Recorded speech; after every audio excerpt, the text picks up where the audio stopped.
오늘도 우리 인생을 복된 길로 인도하시는 우리 하나님의 은혜와 평강이 우리 예배하시는 우리 성도님들의 삶의 자리에, 그리고 방송으로 예배에 함께 참여하시는 우리 성도님들의 삶의 자리에 충만하시기를 우리 주님의 이름으로 간절히 축원합니다.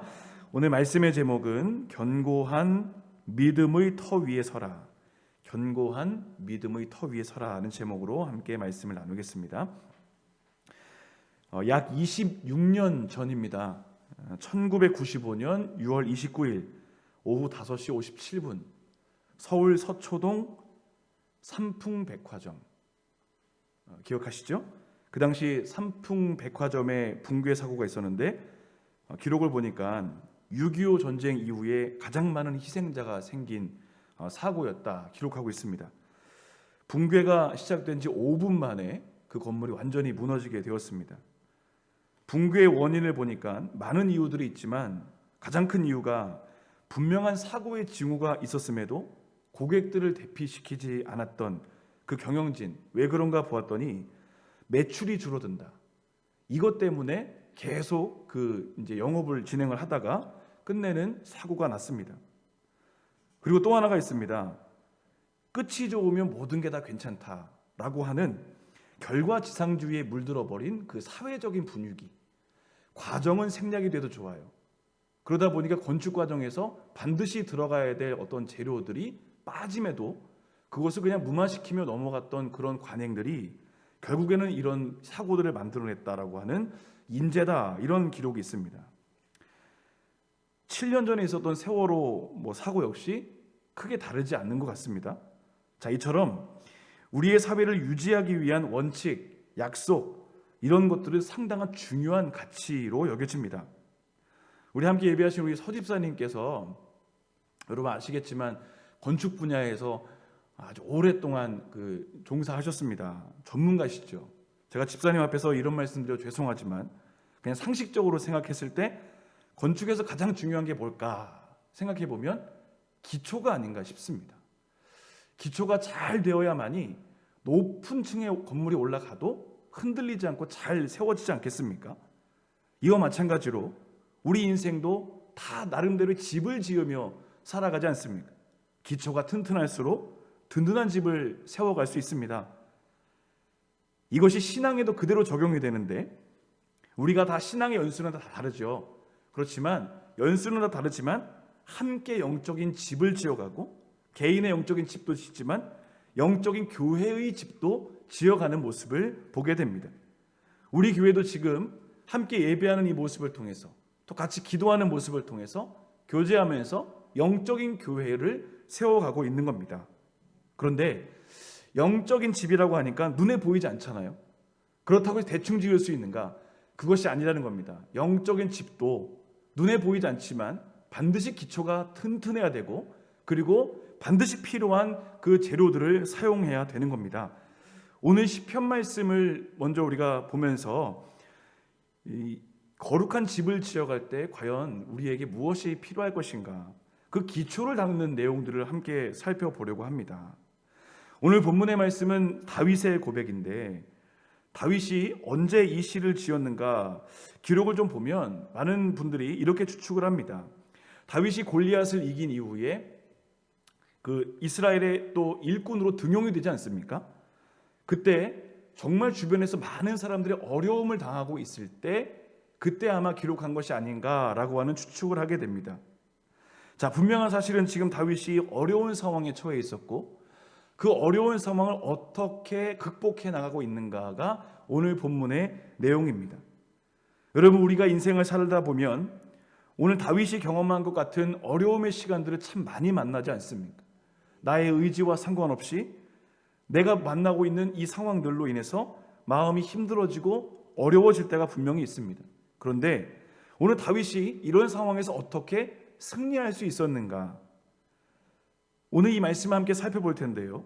특별히 오늘 여러 가지 공격 앞에서, 장애물 앞에서 믿음으로 승리했던 다윗의 그 방법을 다시 한번 생각하면서 믿음의 터전, 이 기초를 다시 한번 다지는 시간 삼아보려 합니다.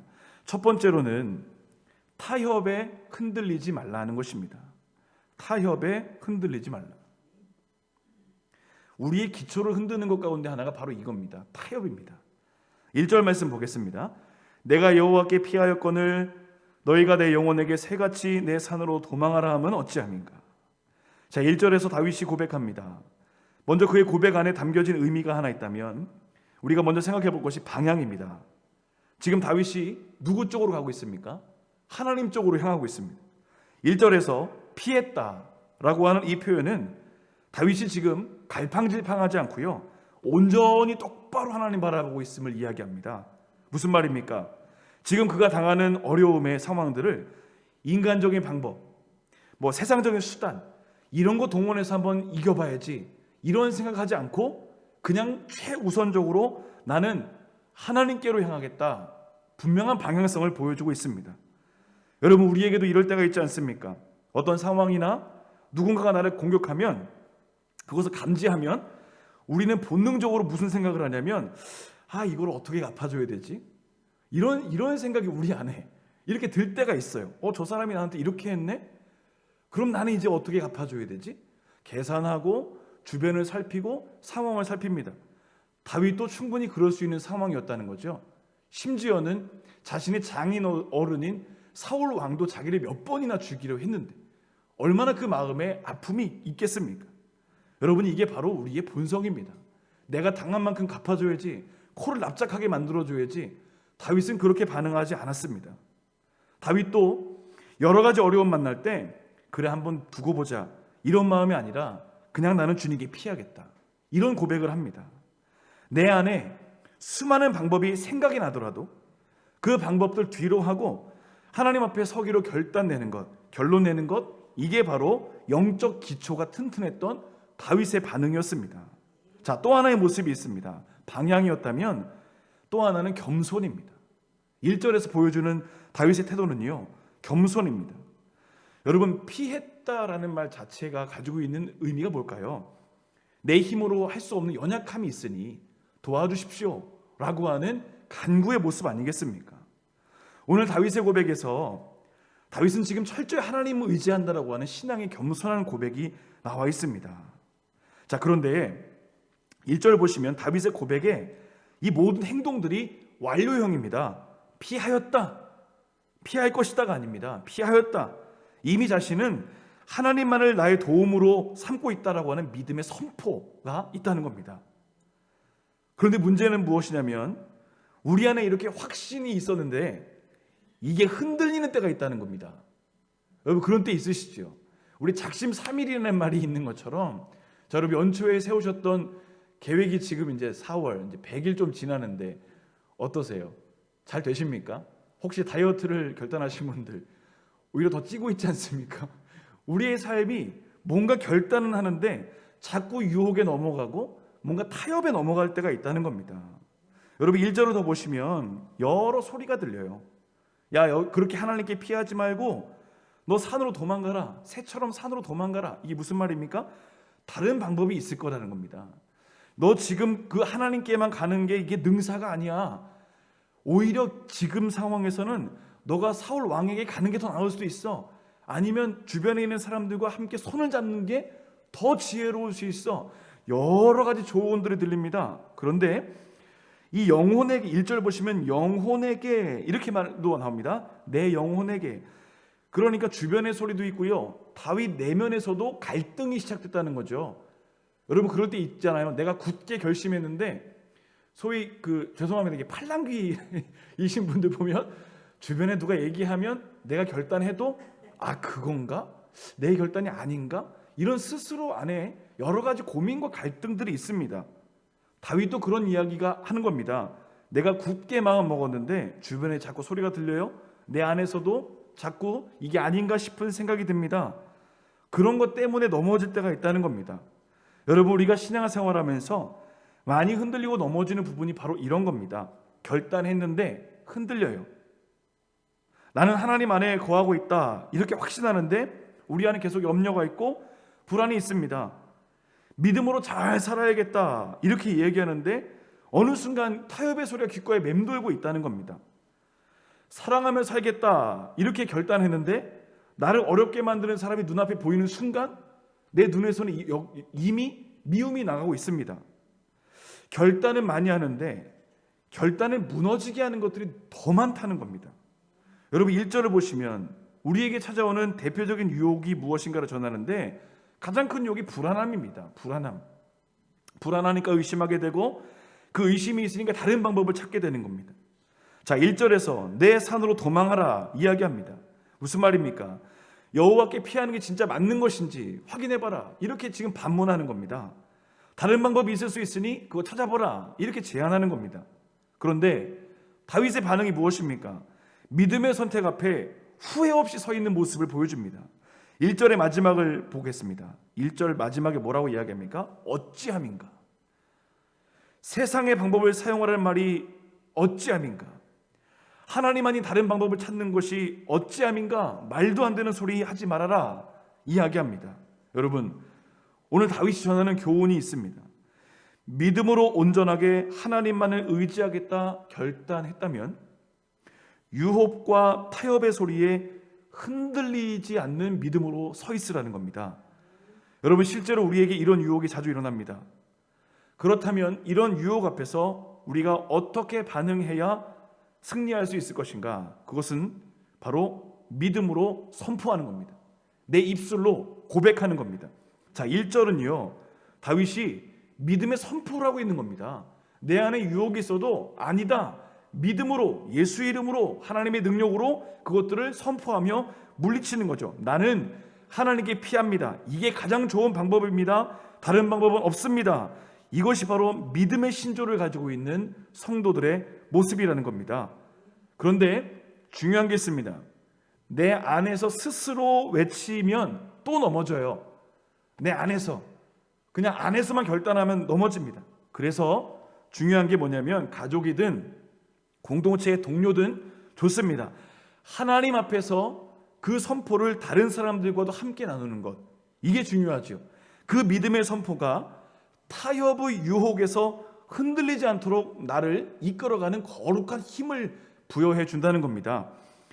죄송합니다. 지난 주간에 저희 아들이 이제 받아쓰기 시험 준비를 하는데, 뭐 초등학교 받아쓰기 시험 다 그렇죠. 그런데 식사 자리에서 그런 얘기를 하는 거예요. 내가 내일 받아쓰기 100점을 못 맞으면 평생 TV를 안 보겠다는 겁니다.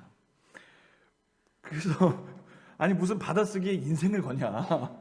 근데 그랬는데 조금 생각해 보더니 불안했나 봐요. 90점 이러는 거예요. 그러니까 점수를 좀 낮추더라고요. 그러더니 10점 넘으면 내가 될 것 같아, 뭐 이런 식으로 하면서 자기가 고백을 하니까 그래 들어가서 공부를 하더라고요.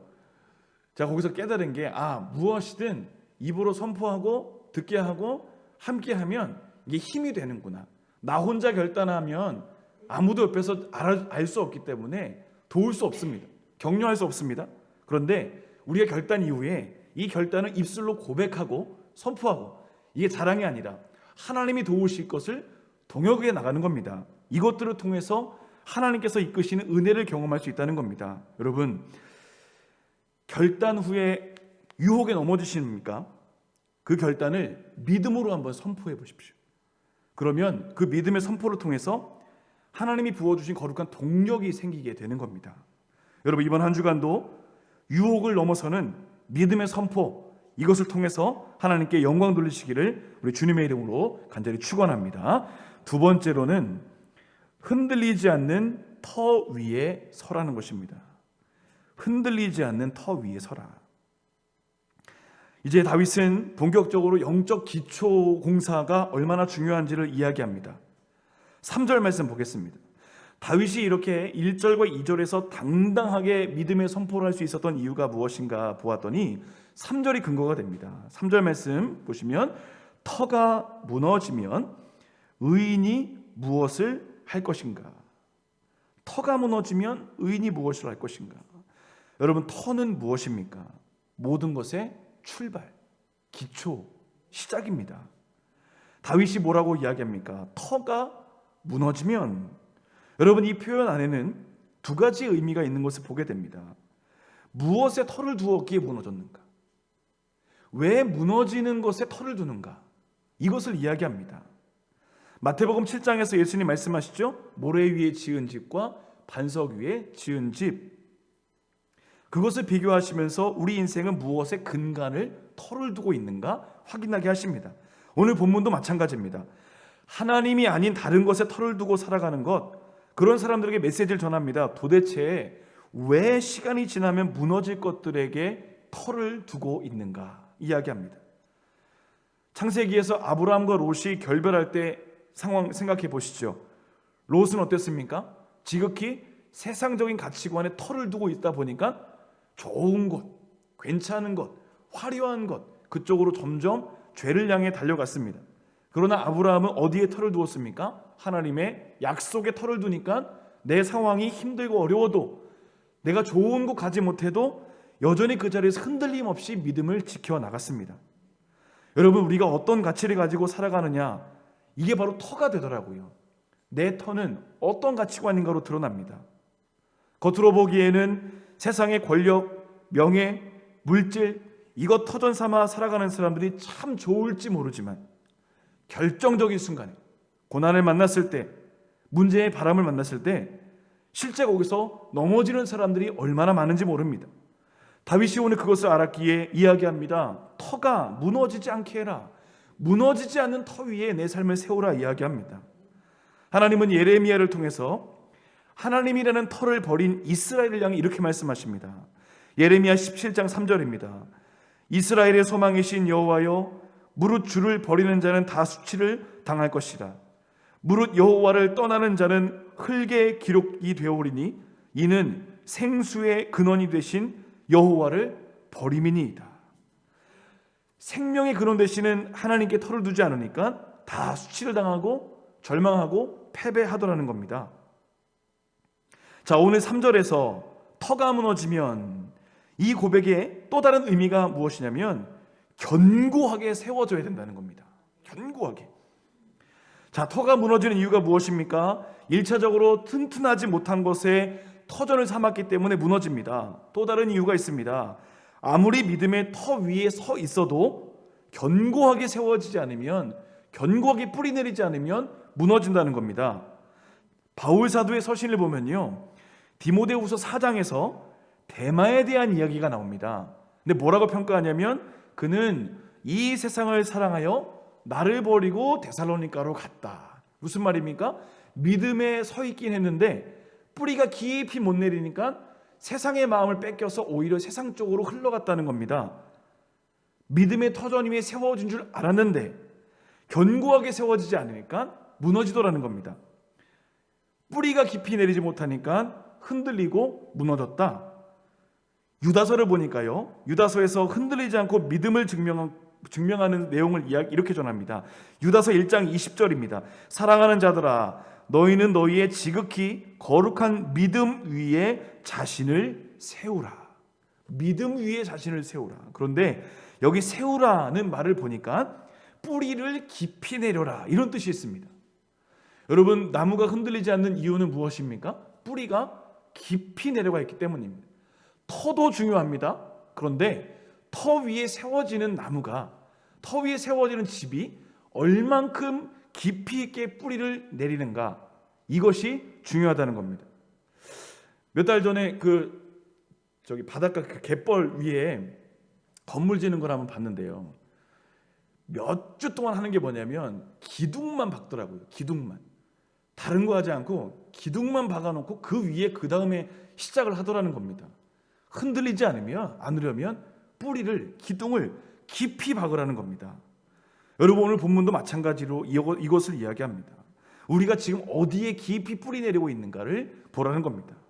사람에게, 돈에게, 세상에게 뿌리 내린들 결국 다 말라서 뽑혀지게 되는 겁니다.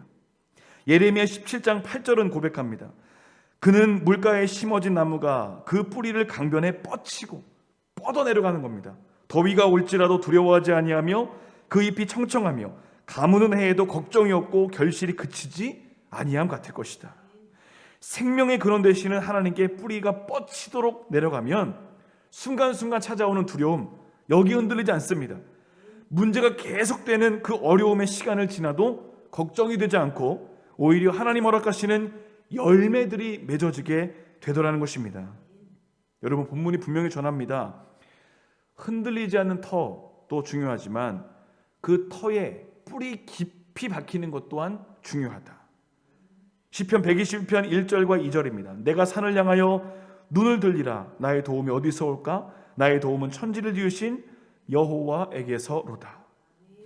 세상의 모든 것이 변해도 변하지 않는 분, 그분께 뿌리를 깊이 내리면 어떤 비바람에서도 흔들리지 아니한다 말씀하십니다. 여러분, 우리 인생의 터를 확인해 보시죠. 하나님이 내 인생의 터전 주인 되어주고 계십니까? 우리 가정의 터는 어떻습니까? 정말 주님이 우리 가정의 터전 되어주십니까? 우리 인생의 기반, 우리 가정의 뿌리, 과연 어디에 깊이 뿌리 내리고 있는가? 오늘 변함없는 반석 되시는 하나님께 우리 가정의, 인생의, 공동체의 뿌리를 깊이 내리며 어떤 어려움에도 승리하는 주의 귀한 백성 되시기를 우리 주님의 이름으로 간절히 축원합니다. 마지막 세 번째로는 기억하시는 하나님께 맡기라는 것입니다. 기억하시는 하나님께 맡기라. 흔들리지 않는 터 위에 있는 인생, 그 인생의 특징이 있습니다. 모든 상황을 하나님께 다 맡기더라는 겁니다. 오늘 본문에 나오는 고백들을 미루어 볼 때 분명히 다윗은 어려움에 처해 있습니다. 무엇보다 마음이 억울한 게 있는 것 같아요. 그러니까 아직은 좀 권력이나 어떤 영향력이 좀 약했을 때인 거죠.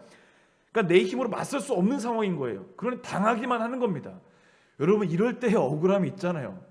내가 좀 비등비등하면 뭐 세력을 쓰든 뭘 쓰든 내가 좀 맞서기라도 할 텐데, 이것은 뭐 내가 전혀 맞설 수 없는 상황에서 그냥 당하기만 하고 있으니 그 마음으로는 얼마나 힘들겠습니까? 보통 사람이 억울한 일을 만나면 어떻게든 해명하고 오해를 풀어보려고 하는데 다윗은 그런 힘조차도 없는 상황인 거예요. 그런 사람을 왜 건드리는지. 근데 오늘 그가 이야기합니다. 4절과 5절 말씀 보겠습니다. 자, 우리 4절과 5절 말씀 함께 한번 읽어볼까요? 여호와께서는 그의 성전에 계시고 여호와의 보좌는 하늘에 있으며 그의 눈이 인생을 통촉하시고 그의 안목이 그들을 감찰하시도다. 여호와는 의인을 감찰하시고 악인과 폭력을 좋아하는 자를 마음에 미워하시도다. 아멘. 여러분, 여기 참 놀라운 비밀이 하나 있습니다. 지금 다윗이 억울할 때요, 지금 어디로 향했는가 보세요. 성전으로 향했어요. 성전으로. 이 성전으로 향했다는 말은 예배했다는 것이고 하나님을 찾았다는 것이고, 오늘 1절의 말씀과 같이 연결되죠. 내가 세상의 방법 쓰지 않고 여호와께 피했다. 그러니까 성전의 의미는 하나님의 임재 안에 내가 들어갔다. 이렇게 결론 지을 수 있죠. 마음이 억울할 때 하나님의 임재 안으로 들어가라. 예배 안으로 들어가라. 말씀 앞으로 가라 이야기합니다. 다윗의 반응 보이시죠? 나는 지금 억울하고 속상해도 그 마음을 하나님이 알고 계실 것을 믿고 주님 앞에 나아가는 겁니다. 여러분, 이 표현 안에는 하나님께 맡겨드린다는 겸손함이 있습니다. 내 힘, 나의 방법이 아니라 주님께 모두 맡겨드립니다. 세상 사람 나 몰라줘도 지금도 주님은 보고 계시고 알고 계심을 믿습니다. 여러분, 이제 다윗이 신실하신 하나님의 성품을 의지하며 고백합니다. 7절입니다. 여호와는 의로우사 의로운 일을 좋아하시나니 정직한 자는 그의 얼굴을 뵙게 될 것이다. 여러분, 마지막 고백에서 그가 붙잡은 것이 무엇입니까? 의로우신 하나님. 내가 지금 억울하고 힘겨운 시간을 보냈지만, 눈물이 멈추지 않는 그 상황을 지나고 있지만 의로우신 하나님께서 모든 것을 갚아주실 것이다. 여러분, 여기서 우리가 기억해야 될 포인트가 있습니다. 하나님의 감찰입니다. 하나님은 모든 것을 보고 계신다. 여러분, 지금 다윗은 하나님께서 자신을 포함한 모든 인생을 감찰하신다는 사실을 고백합니다. 그리고 뭐라고 합니까? 그 고백을 근거로 해서 나 또한 항상 하나님 앞에 있음을 기억하고 정직하게, 순결하게, 세상적인 방법 쓰지 않고 마음이 갈라지지 않게 그렇게 자신의 삶을 이끌어 가겠다는 것입니다. 내가 비록 세상 사람들 보기에는 연약하고 부족하고 보잘것없는 사람이라 할지라도 이런 나도 주님이 보고 계시니 내가 주님 앞에서 신실한 삶을 살아내리라. 이 고백을 지금 드리고 있는 겁니다. 여러분, 오늘 다윗은 그의 고백을 통해서 흔들리지 않는 터 위에 생명의 근원 되시는 하나님께 뿌리를 깊게 내리고 굳건하게 서 있게 되면 인생의 어떤 고난과 어려움의 상황을 만나도 흔들리지 않는 하나님의 백성 될 수 있음을 고백하고 있습니다. 여러분, 지금 우리 주변에 한번 돌아보시죠. 여전히 세상을 터전 삼아 살아가는 사람이 얼마나 많습니까? 돈 자랑하고 권력 자랑하고 뭐 자랑할 거 너무 많은데 그것이 터전되어 가지고 마치 영원할 것처럼 살아가는 사람들, 그냥 놔두실 건가요? 안 되잖아요. 알려줘야 되죠. 위험합니다. 조금 있으면 무너집니다. 삼풍백화점이 왜 무너졌습니까? 사인을 보고서도 그냥 무시하고 지나가니까 무너진 거죠. 피해야 됩니다. 터전을 바꾸십시오. 여러분, 이게 바로 오늘 우리의 또 하나의 사명이라는 겁니다. 여러분, 한번 주변을 둘러보시죠. 지금 잘못된 터전 위에 서 있는 사람들이 얼마나 많습니까? 그들에게 말해줘야 됩니다. 터전을 바꾸십시오. 뿌리 잘못 내리고 있으니 영원한 생명 되시는 주님께 뿌리 내리십시오. 여러분, 이번 한 주간도 먼저는 우리의 터전, 뿌리를 다시 한번 확인하시면서 믿음의 터 위에 뿌리 깊게 내려가시기를 축복합니다. 더불어서 세상에 근간을 두고 살아가는 사람들, 금방 사라질 것을 소망하며 살아가는 사람들에게 오직 주님만이 우리의 소망 되심을 다시 한번 전하시며 복음의 통로로 쓰임받는 한 주간 되시기를 우리 주님의 이름으로 간절히 축원합니다. 기도하겠습니다.